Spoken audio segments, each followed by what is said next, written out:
परम सम्मानित मातृशक्ति, भारत के भविष्य की निर्णायक, निर्मात्री, लाडली बेटियों, जागरूक, ओजस्वी और तेजस्वी बहनों, आज मैं एक बात दावे से कह सकता हूँ कि इस देश और देश के नागरिकों के लिए अगर कोई पार्टी बेहतर सोच रखती है तो वो है भारतीय जनता पार्टी। और अगर कोई इस देश के 140 करोड़ भारतीयों का भला चाहता है तो वो है भारतीय जनता पार्टी की सरकार और इस सरकार के मुखिया देश के यशस्वी प्रधानमंत्री नरेंद्र भाई मोदी। बहनों, बाकी सब अपने अपने स्वार्थ से मतलब है। मैं दावे के साथ इसलिए कह रहा हूँ क्योंकि जिस ऐतिहासिक अवसर का इंतजार देश की करोड़ों बहनों को था, वह अवसर कल लोकसभा में खो दिया गया। मैं बात कर रहा हूँ नारी शक्ति वंदन अधिनियम की। हाँ, नारी शक्ति वंदन अधिनियम, एक ऐसा प्रस्ताव जो भारत की आधी आबादी को उसको अधिकार देने वाला था। बहनों, ये केवल एक बिल नहीं था, ये एक सम्मान का प्रश्न था, ये अधिकार का प्रश्न था, ये सम्मानता का प्रश्न था। लेकिन दुर्भाग्य देखिए, जिन्होंने वर्षों तक नारी शक्ति के नाते नारे लगाए, महिला सशक्तिकरण का जय जयकार किया, कल वही इस ऐतिहासिक कदम के सामने दीवार बनकर खड़े हो गए।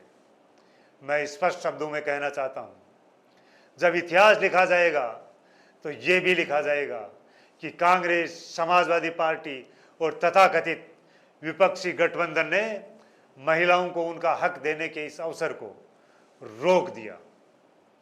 बहनों, ये वही लोग हैं जो मंचों से कहते हैं नारी का सम्मान होना चाहिए। ये उनके सिर्फ मंचों का उद्बोधन है। नारी का सम्मान होना चाहिए, लेकिन जब मौका आया सम्मान देने का तो इन्होंने राजनीति को प्राथमिकता दी, महिलाओं के अधिकार को नहीं।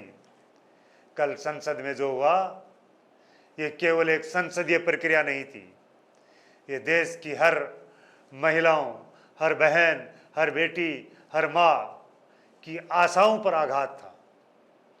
सबसे बड़ी विडंबना क्या है? विपक्ष ने एक भ्रम फैलाया। वो भ्रम क्या था कि ये बिल संविधान के खिलाफ है, ये बिल एक विशेष वर्ग के अधिकार को कम करेगा। ये सिर्फ भ्रांति फैलाना था। मैं पूछना चाहता हूं, क्या महिलाओं को उनका अधिकार देना संविधान के खिलाफ है? क्या ये सच है कि लोग ये नहीं चाहते कि महिलाओं के निर्णय लेने की ताकत तक पहुंचे? बहनों, यह अधिनियम सभी वर्गों की महिलाओं के लिए था। एससी, एसटी, ओबीसी और सामान्य वर्ग की बराबरी का अवसर देने वाला था। यह सामाजिक न्याय को मजबूत करने वाले कदम था, लेकिन कुछ लोग नहीं चाहते कि यह न्याय स्वीकार हो। आज देश की नारी शक्ति पूछ रही है, इस देश की नारी शक्ति इस पूरे देश के सभी लोगों से पूछना चाह रही है, जब हमें अधिकार देने का समय आया था तो आप हमारे साथ क्यों नहीं खड़े हुए? जब हमें संसद में स्थान देने की बात हुई, जब हमें विधानसभाओं में अधिकार देने की बात हुई, तो आपने राजनीति क्यों की? बहनों, ये नया भारत है। यहाँ केवल वादों से काम नहीं चलता, यहाँ परिणाम देखा जाता है और देश की महिलाएं सब देख रही हैं। आज देश की बहनें टकटकी लगा के देख रही हैं कौन उनके साथ खड़ा है, कौन केवल भाषण देता है। आज हमें संकल्प लेना होगा कि हम इस मुद्दे को यही नहीं छोड़ेंगे।